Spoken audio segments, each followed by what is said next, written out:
La radio de l'identité locale à Aix-les-Bains et autour du lac du Bourget, Radio Grand Lac sur 92.1.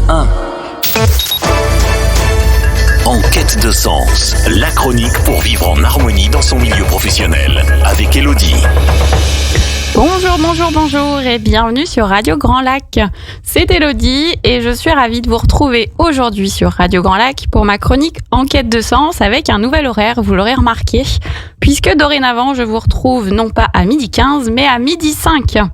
Cette émission, elle est consacrée à cette thématique qui m'est chère, aussi bien dans ma vie personnelle que ma vie professionnelle, puisque j'en ai fait mon métier, accompagner chacun dans sa quête de sens et dans sa quête d'épanouissement.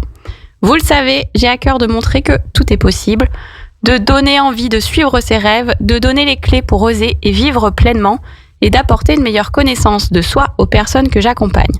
Et cette émission est complémentaire à mon métier puisqu'elle est dédiée à l'interview de personnes dont le parcours est inspirant, des personnes qui viennent nous partager leur histoire de vie, des personnes pour qui, vous le savez, la quête de sens a pris tout son sens. Et parce que j'aime bien changer les choses en début d'année, vous le savez, je viens de vous le dire, on se retrouve dorénavant non pas à 12h15 mais à 12h05, pardon. Bien évidemment, nous sommes en direct sur le 92.1 ou sur radiograndlac.com et vous avez toutes les émissions en replay sur la chaîne YouTube de Radio Grand Lac. Aujourd'hui, j'ai la joie d'accueillir et d'interviewer Estelle Didier. Estelle que beaucoup de gens connaissent sur le bassin aixois. Estelle est la fondatrice du réseau d'entrepreneurs Les Entrepreneurs Aixois, qui est en train de se transformer pour devenir quelque chose d'encore plus grand qu'un réseau. Et je suis particulièrement ravie de l'accueillir aujourd'hui, car je suis à ses côtés depuis le début. Bonjour Estelle. Bonjour Elodie, merci de m'accueillir aujourd'hui. Merci à toi de venir, on est ravis. Comment tu vas ? Ça va très bien, bon. Très bien. Un peu stressée ? C'est ma première, mais ça va aller. On aime bien les premières sur Radio Grand Lac. Tout va bien se passer. Merci vraiment d'être là. Tu vas pouvoir nous parler de ce groupe, les Entrepreneurs Aixois, que j'ai cité juste avant, de la transformation que tu es en train d'opérer. Il y a plein de choses à raconter. Mais avant, j'aimerais bien que tu nous parles un petit peu de toi, de ton parcours, que tout le monde puisse comprendre pourquoi tu es là aujourd'hui et pourquoi tu as créé ce groupe qui prend de l'ampleur. On t'écoute. Très bien. J'ai commencé dans ma formation initiale, j'ai un DUT de commerce, technique de commercialisation, mais j'ai très vite changé de voie. Je suis partie 1 an en Angleterre où j'ai enseigné l'anglais et le français en collège et en école primaire. Et quand je suis rentrée en France, j'ai décidé de passer une licence d'anglais pour préparer le concours de professeur des écoles. Donc, je suis devenue professeure des écoles et directrice d'école et j'ai enseigné pendant 22 ans dans Lyon et ensuite en Seine-et-Marne. Donc, pas du tout en lien avec l'entrepreneuriat, institutrice, professeure des écoles. Pas à l'époque. Donc, pas du tout dans cette thématique-là. Alors, tu vois, je ne savais même pas que tu avais commencé tes études dans le commerce. Oui.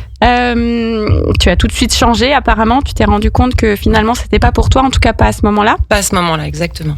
22 ans, du coup, d'enseignement. Et alors, qu'est-ce qui s'est passé au bout de 22 ans ?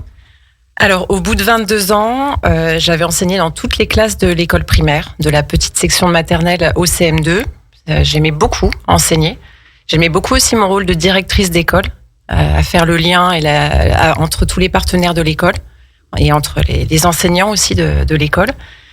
Mais j'avais l'impression d'avoir un petit peu fait le tour de la question et d'autant plus que mon métier avait beaucoup changé dans les dernières années.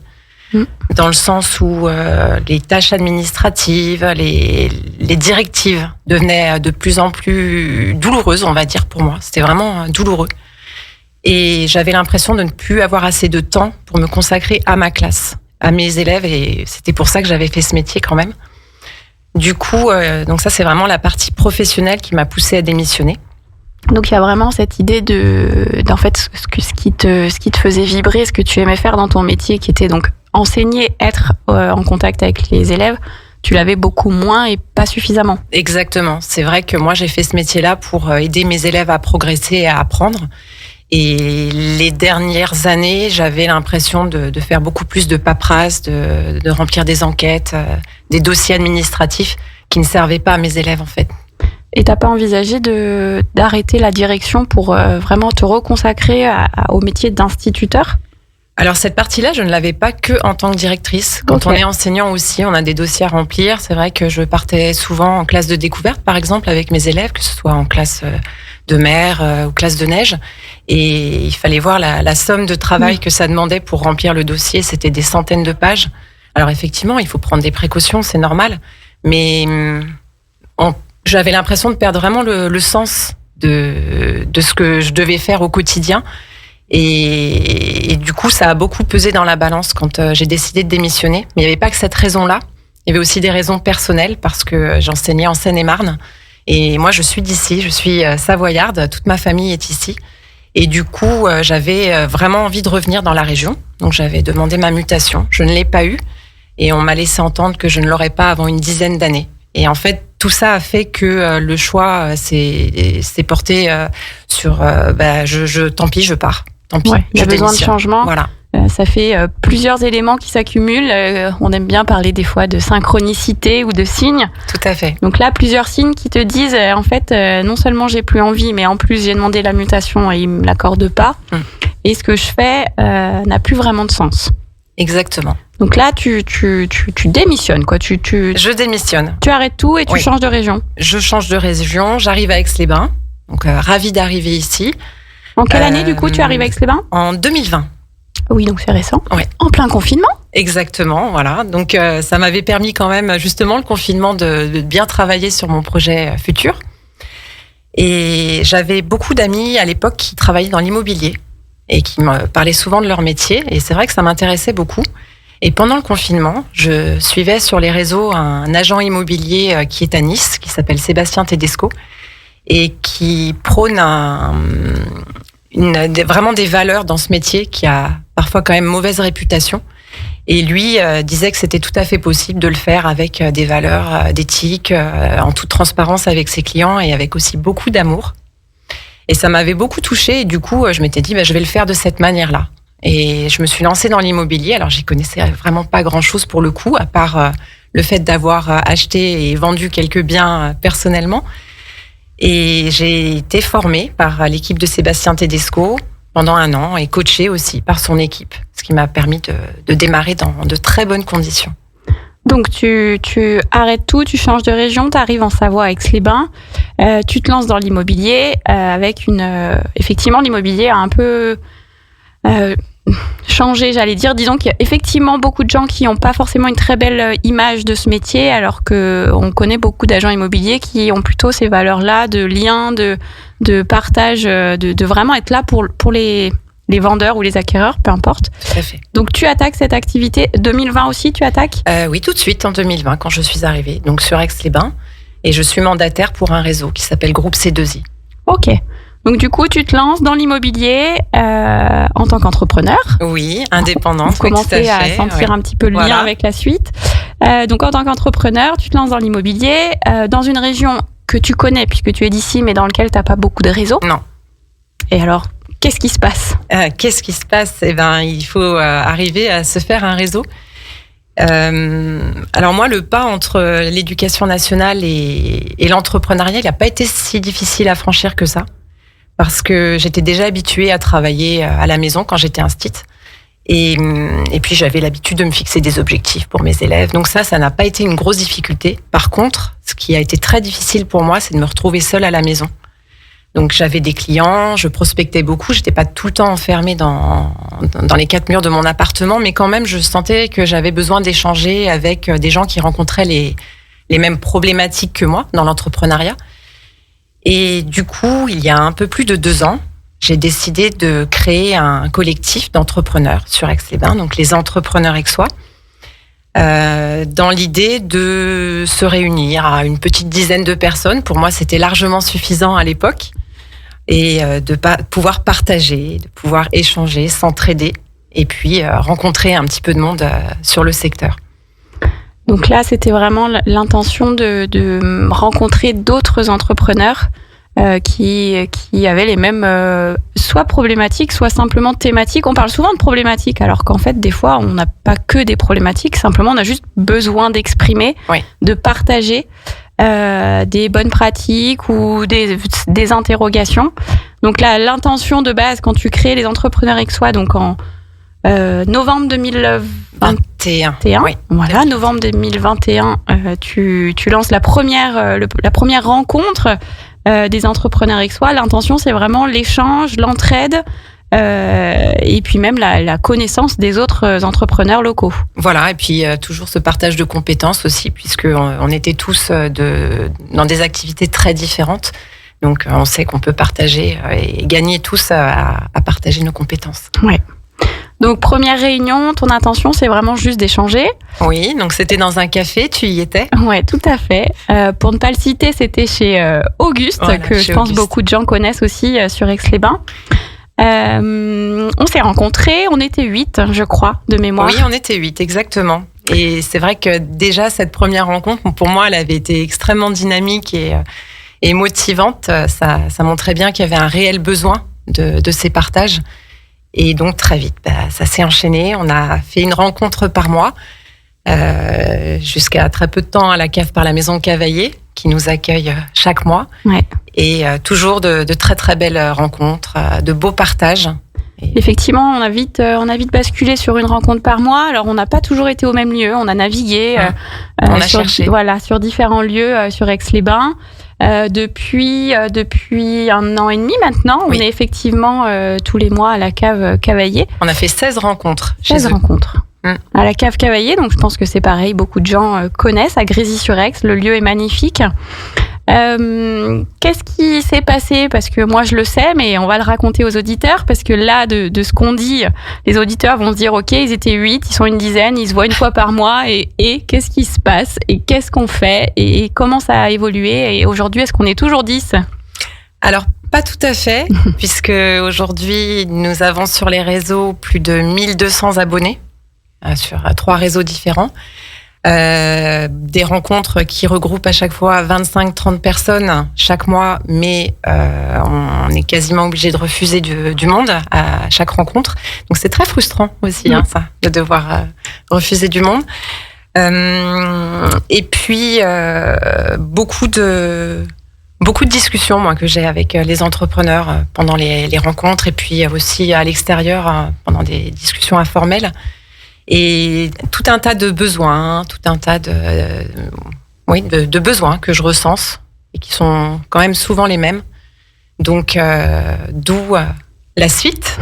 D'où la suite, la transformation. Alors, pour témoigner, puisque moi je suis dans ce réseau depuis le début, il y a vraiment effectivement eu cette évolution de on n'est pas beaucoup, on échange, on essaye de se connaître un peu. Et aujourd'hui, ça a pris une ampleur, je pense que tu n'avais jamais imaginé. C'est toujours plus de monde. Il y a vraiment une vraie dynamique, aujourd'hui, dès qu'on parle des entrepreneurs aixois, tout le monde connaît, tout le monde en a entendu parler, tout le monde est sur les réseaux sociaux, tout le monde essaye de venir aux rencontres, mais comme tu l'as dit, malheureusement, on peut pas accueillir tout le monde. Déjà parce que les lieux ne peuvent pas accueillir plus de monde, mais je crois que c'est aussi une volonté de pas être forcément 100 à chaque rencontre pour qu'il y ait ce lien. Oui, c'est vraiment une réelle volonté pour garder la qualité des échanges, parce que c'est vrai que le lieu, je pense, on pourrait accueillir plus de monde, mais pour qu'on ait vraiment le temps d'échanger tous lors des rencontres, c'est important pour moi qu'on ne soit pas plus nombreux. Mais c'est vrai que, comme tu disais, jamais je n'aurais cru que ce groupe fonctionne de cette manière-là. C'est juste incroyable pour moi ce qui se passe. Et puisqu'on parle de quête de sens, moi, ce qui fait sens, en fait, c'est que j'ai compris, grâce à ce groupe, pourquoi je faisais ça. Et en fait, j'ai un fil conducteur qui a vraiment qui relie toute ma carrière. Je me suis aperçue. Moi, ce que j'aime faire, c'est de créer du lien. Et donc, avec les entrepreneurs aixois, je crée du lien entre entrepreneurs, mais je le faisais déjà quand j'étais instite. Je créais du lien dans ma classe, je crée du lien avec mes collègues. Et tu le faisais aussi dans l'immobilier. Et dans l'immobilier, bien sûr. Bien sûr. Avoir longuement parlé avec toi, effectivement, tu avais vraiment cette approche où il y a la création du lien, tout à fait. Comprendre la vie, aujourd'hui, quand on achète ou qu'on vend une maison, il y a quand même une histoire derrière.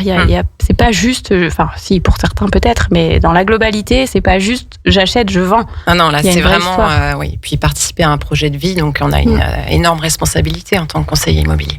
Donc, tu as trouvé ce qui fait sens pour toi, c'est Exactement, vraiment créer du lien.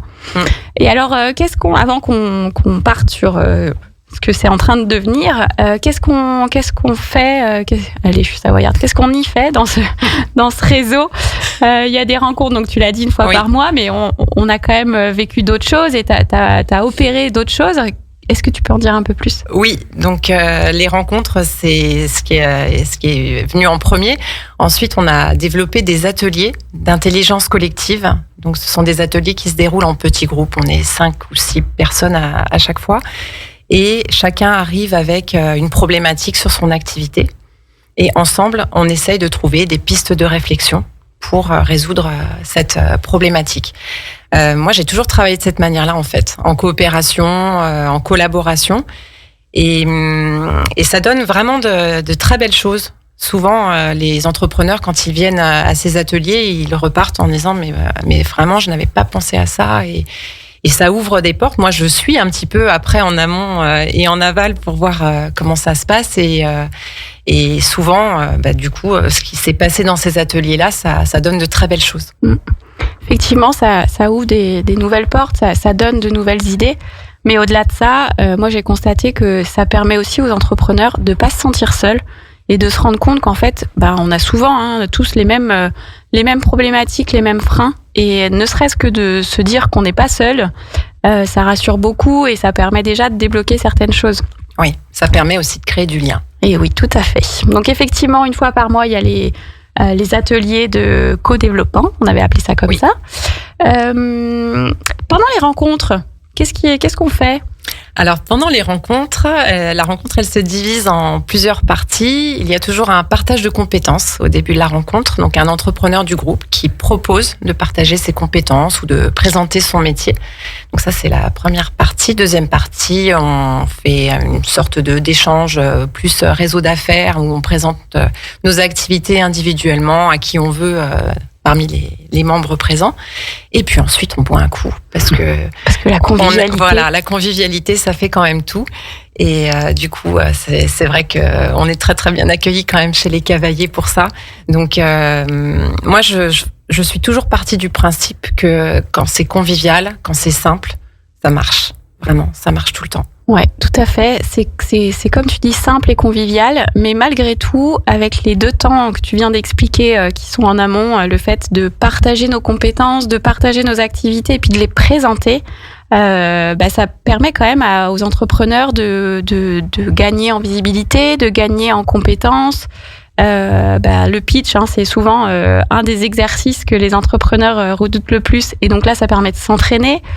Et puis de se connaître les uns les autres, et c'est comme ça qu'on peut se recommander aussi derrière. Donc convivialité, simplicité, mais malgré tout, l'activité, c'est notre sujet de base qui nous relie tous, quand même. Oui, tout à fait. Et c'est vrai que ça crée de très très belles synergies. Moi, j'ai beaucoup de retours après les rencontres d'entrepreneurs qui sont venus, qui m'ont dit mais j'ai rencontré telle personne et vraiment on va travailler ensemble. Ça crée aussi des partenariats.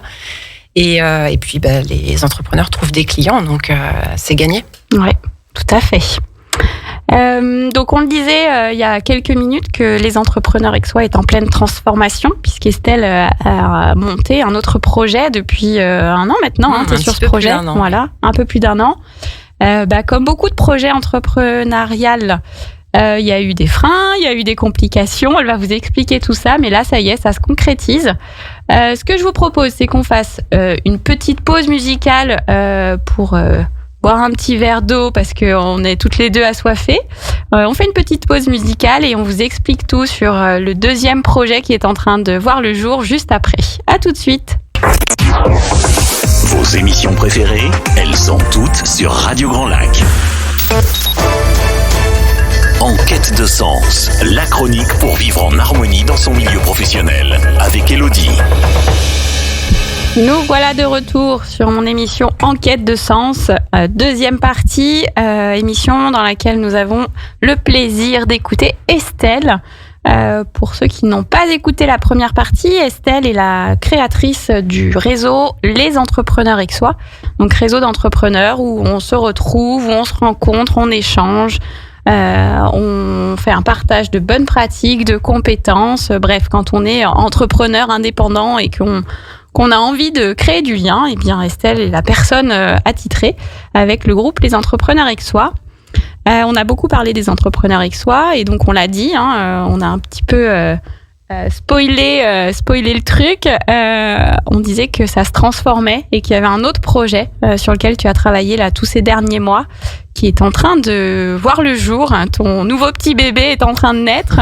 Alors dis-nous en plus et peut-être d'abord commence par nous dire pourquoi ça a évolué, quel a été ta prise de conscience, ton constat, qu'est-ce qui fait qu'un jour tu t'es dit c'est pas suffisant, faut faire autre chose.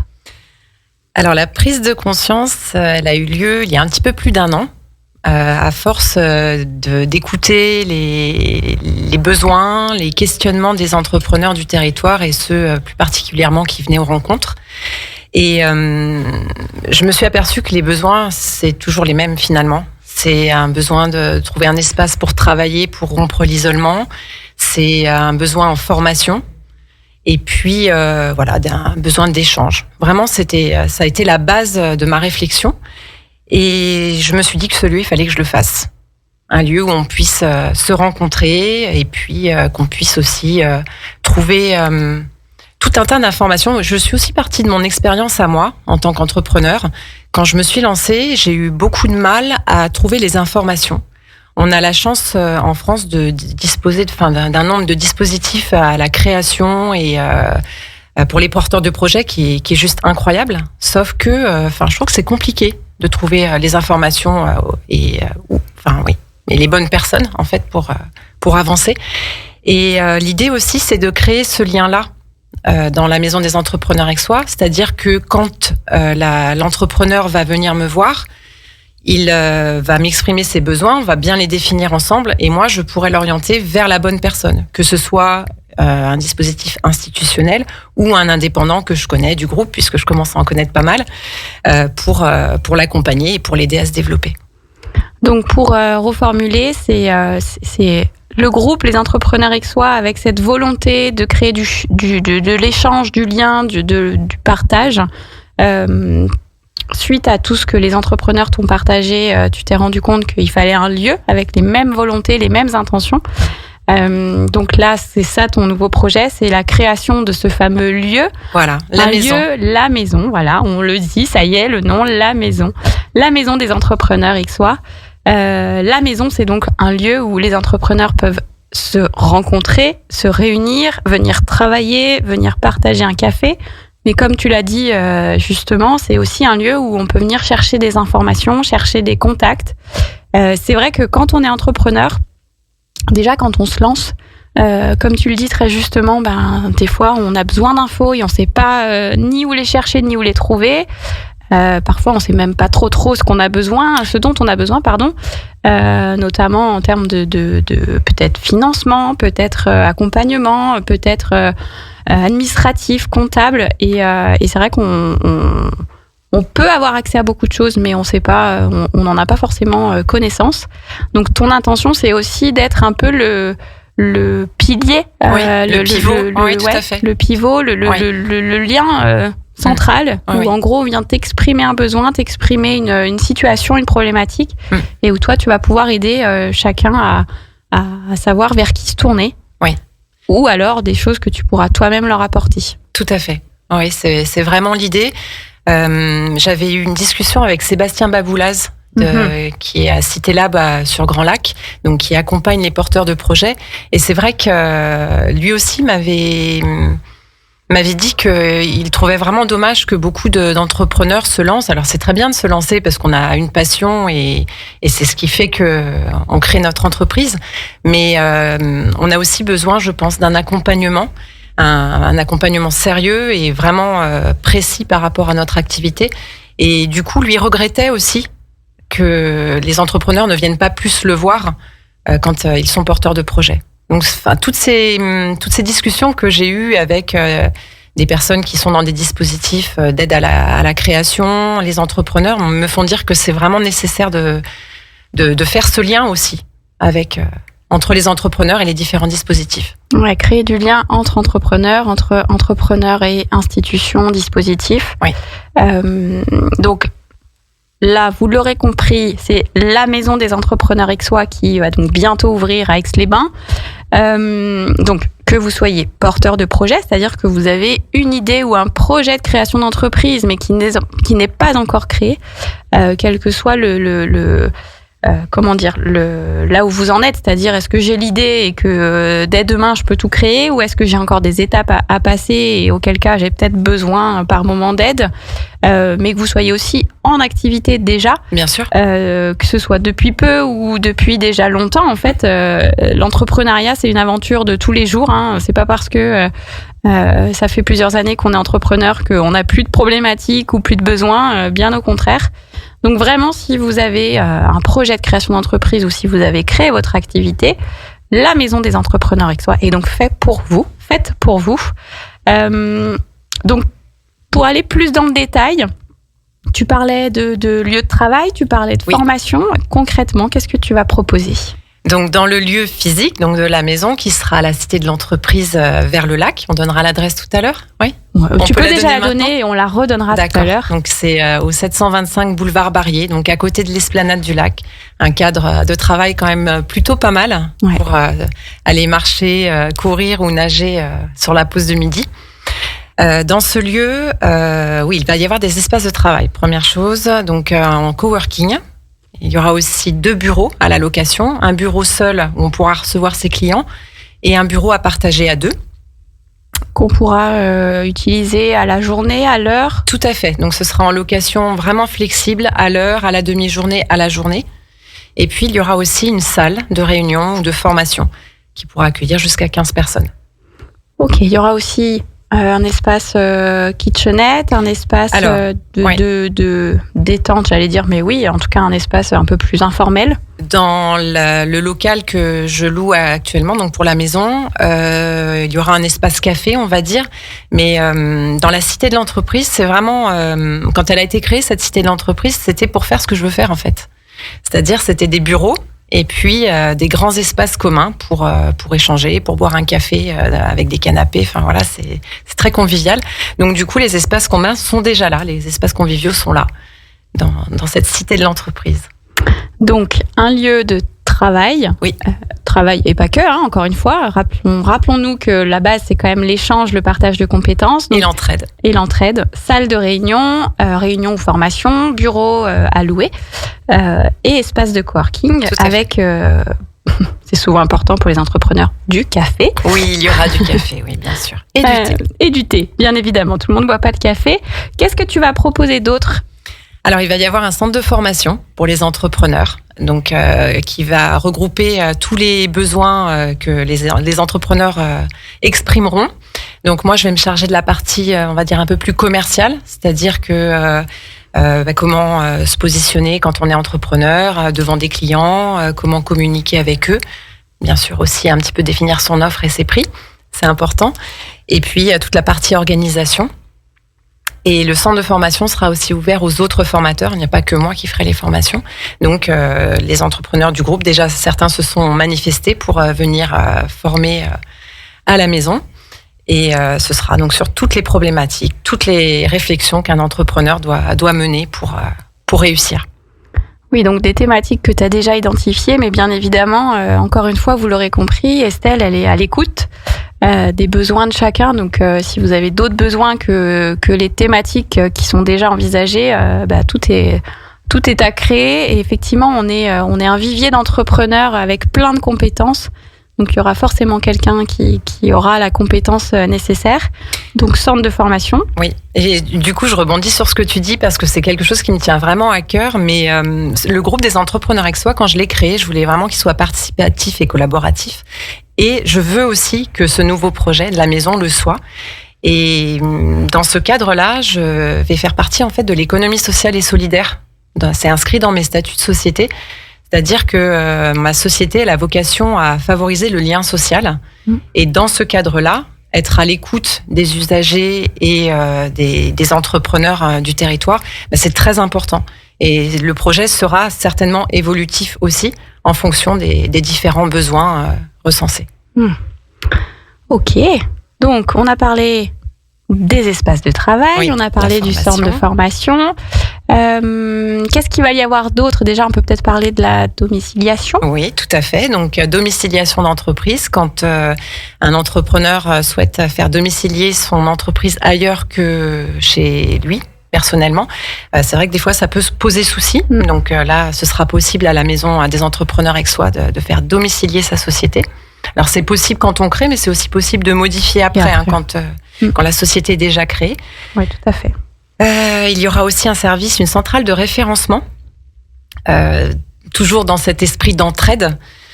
Donc, c'est la possibilité d'acheter une carte pour les entrepreneurs qui donne droit à des promotions dans un catalogue. Et ce catalogue, il est constitué par des entrepreneurs qui offrent une promotion sur leur service, par des commerçants aussi.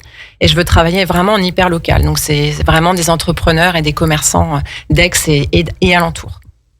Donc, cette centrale, c'est vraiment un avantage. En fait, si vous prenez cette fameuse carte, un avantage, vous avez des prix préférentiels sur, encore une fois, c'est toujours effectivement le même fil conducteur, les entrepreneurs qui sont au sein des entrepreneurs aixois et de la maison qui vous proposent leurs compétences avec un tarif préférentiel.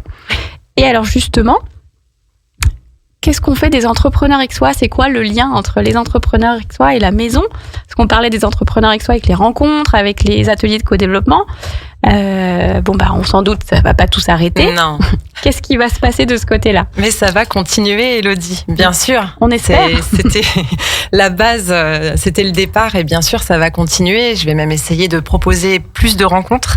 Comme ça, on essaiera de pouvoir faire venir tout le monde. Et puis, les ateliers vont reprendre aussi. J'attends avec impatience. C'est vrai que j'ai été très occupée ces dernières semaines par les travaux, la constitution de la nouvelle société et tout ce que ça implique. Mais oui, dès que ça va ouvrir, ça va reprendre. Donc, vous l'aurez compris, la Maison des Entrepreneurs, c'est vraiment le lieu qui est dédié aux entrepreneurs, aux porteurs de projets, que vous soyez jeunes entrepreneurs, alors jeunes récents, j'entends, ou que ça soit quelque chose que vous avez créé il y a longtemps. Et d'ailleurs, que vous soyez jeune ou pas jeune, ça marche aussi. C'est ouvert à tous. Des services, des rencontres, cette fameuse centrale de référencement. Bref, tout un tas de services qui vraiment, j'en suis sûre, vous aideront et dont tout le monde a besoin à un moment ou à un autre. Est-ce qu'on peut peut-être expliquer les fameux réseaux, comment on trouve, si quelqu'un qui nous écoute a envie de venir nous rencontrer, comment est-ce qu'il fait ?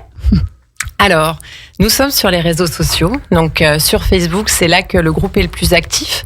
Donc, le groupe s'appelle Les Entrepreneurs Aixois. Donc, c'est très facile à trouver. Il y a juste un petit formulaire à remplir pour accéder au groupe.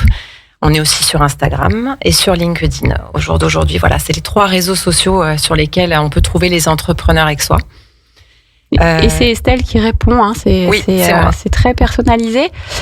Donc, on l'a dit, c'est un bébé qui va naître là très, très, très, très prochainement. Oui. Ouverture prévue début février, donc vraiment dans les jours qui viennent. Donc Estelle, là vous l'aurez compris, est en plein travaux. Donc si au-delà de tout ça, vous avez envie de venir lui donner un petit coup de main, vous êtes les bienvenus.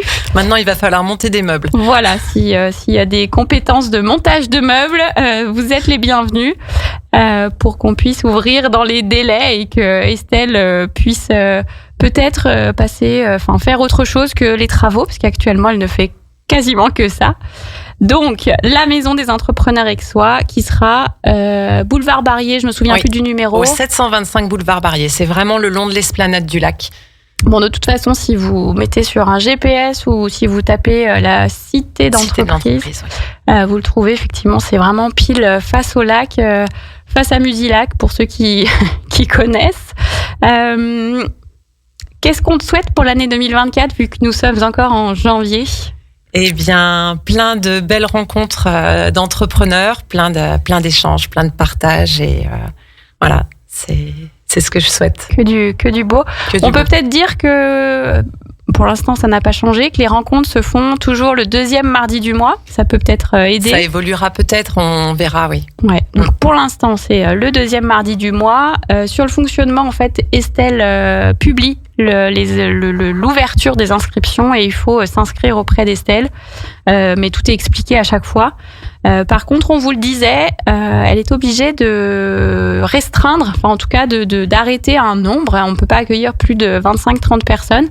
Donc les premiers inscrits seront ceux qui pourront venir. Ouais. Alors faut pas hésiter quand même à spécifier votre intérêt, parce que des fois il y a des annulations. Mais donc dès que vous voyez le post, il faut être réactif et il faut tout de suite écrire et s'inscrire. Eh ben merci Estelle. Merci Elodie. Mais merci à toi, je suis ravie de t'avoir accueilli. Les entrepreneurs Aixois, Estelle Didier, de toute façon vous la trouvez dès que vous tapez sur un des réseaux sociaux. Vous retrouverez Estelle et on espère vous voir prochainement à une rencontre. Encore merci Estelle. À très bientôt. Et donc pour tous ceux qui nous écoutent, vous restez bien évidemment sur Radio Grand Lac. Vous retrouvez Sonia à 17h15 avec son émission Grandiose et à 18h30 l'émission Il y a du terroir sur la table. Et moi je vous retrouve dans 15 jours. Très belle journée. Toute la vie locale sur une seule radio. Radio Grand Lac. Radio Grand Lac. Votre radio.